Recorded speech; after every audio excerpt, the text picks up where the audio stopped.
कुरान पढ़ने के बाद दवा हुआ, नाश्ता हुआ, कुछ लोग पहुँचे और कहने लगे तुमने बगैर परमिशन के तुम क्या करवा रहे हो घर के अंदर। उसने कि मुझे मालूम नहीं था कि कुरान पढ़ाने में परमिशन होता है, आइंदा हम ये गलती नहीं करेंगे। तानिया मैडम हाँ, तानिया मैडम ने कहा।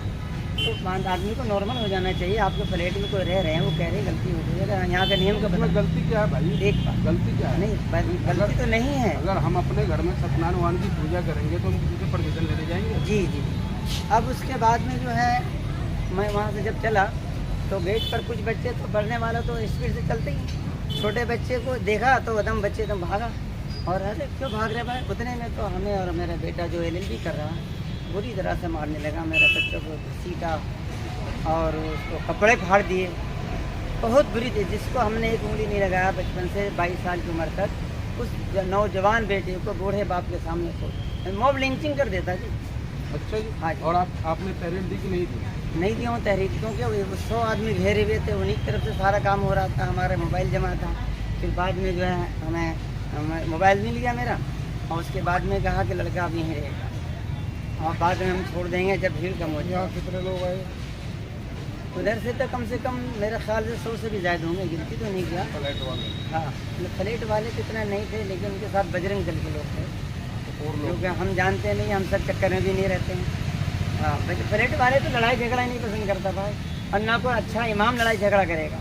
और मैं यहाँ पर कम से कम 15-16 साल से रह रहा हूँ। मैं भी लड़ाई झगड़ा की नीयत से नहीं आया। हम तो एक मजदूर आदमी, आपने बुलाया, आप यहाँ कुरान पढ़ना, दुआ के लिए आया, वहाँ दुआ कर देना है। इतना बुरी आपने तहरीर अपनी तरफ से दिया है? अभी नहीं किया। आप अपनी तरफ से भी तहरीर दो। जो हमारे बच्चों को मारा गया, जिसने भी आपके बच्चों को मारा, उसके खिलाफ कार्रवाई होनी हम चाहिए। उन लोग जानते हैं, हम यहाँ रहते हाँ, हैं। तो यहाँ आप नहीं जानते? वीडियो तो बना होगा आपका? जी, वीडियो तो बना होगा?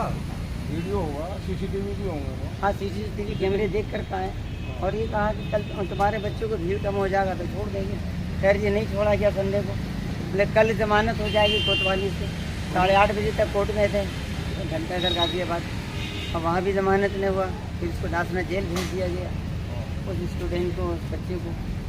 और देखिए आज तो तारीख नहीं थी, कल तारीख है, क्या होता है।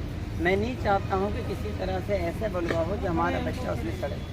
पहली बात, आप हमारे बच्चे को निकालें, पहले भी रिक्वेस्ट।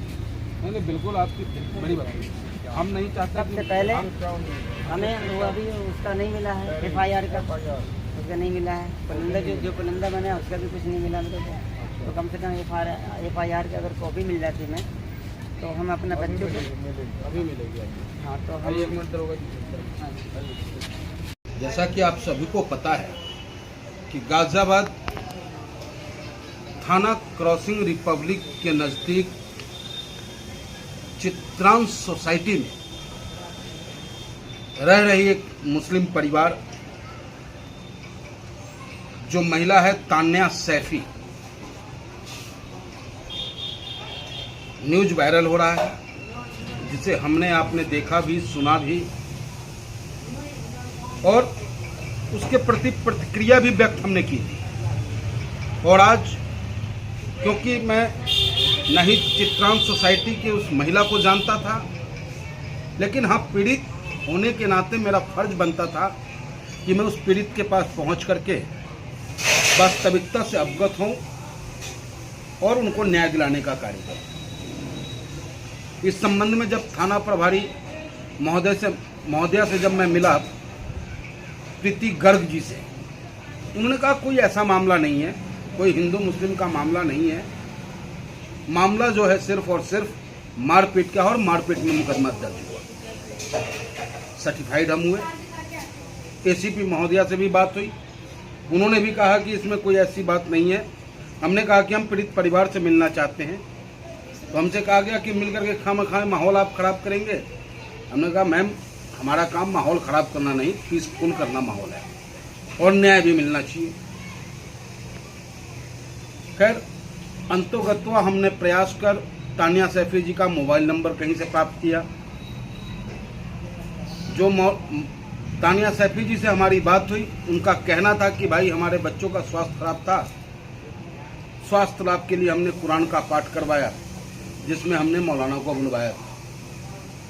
लेकिन अचानक हमारे फ्लैट पे एक दरोगा जी और 10-15 लोग आते हैं और कहते हैं कि ये क्या कर रहे हो। तो हमने बताया कुरान खानी करवा रहे हैं।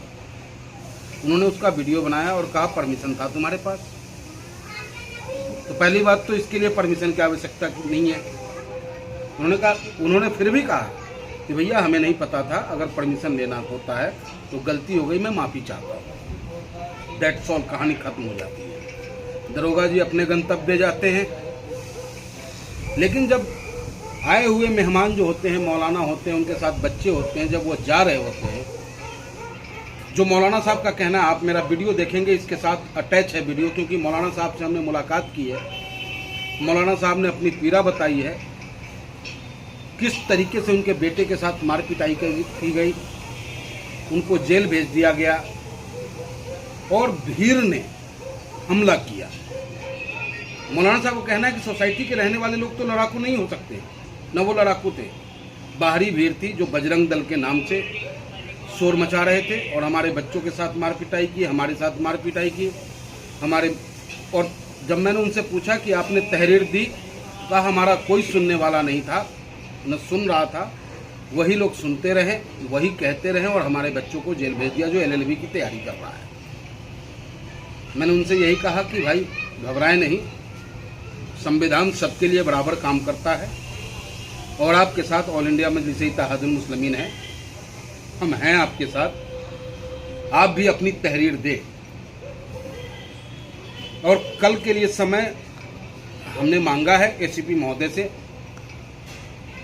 कल निश्चित रूप से उनसे मुलाकात कर निष्पक्ष जांच की मांग हम करते हैं और इस सोशल मीडिया के माध्यम से भी गाजियाबाद प्रशासन से निष्पक्ष जांच की मांग करते हैं, भेदभाव से रहित होकर। जिस भीड़ में जो भी लोग उपस्थित थे, अगर मारपीट का ही मुकदमा दर्ज हुआ, एक तरफा क्यों, दोनों तरफ से होनी चाहिए थी, लेकिन ऐसा नहीं हुआ।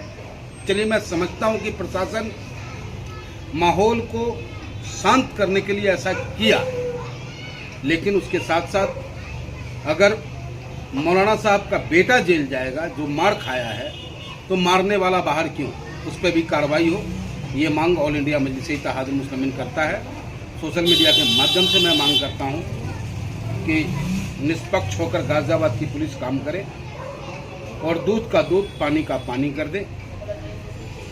हम हिंदू मुस्लिम भाई भाई हैं, कोई हमारा दुश्मन नहीं है और हम ब्राह्मण हैं।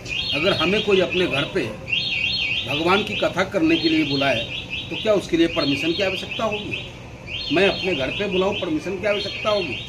ये तो नफरत की पराकाष्ठा पार होती हुई नजर आ रही है। इसलिए इस नफरत की बेड़ी को काटना है, गाजियाबाद में अमन चैन कायम करना है, तो कमज़ोरों को न्याय देना होगा। ये मांग हमारी है। जय हिंद।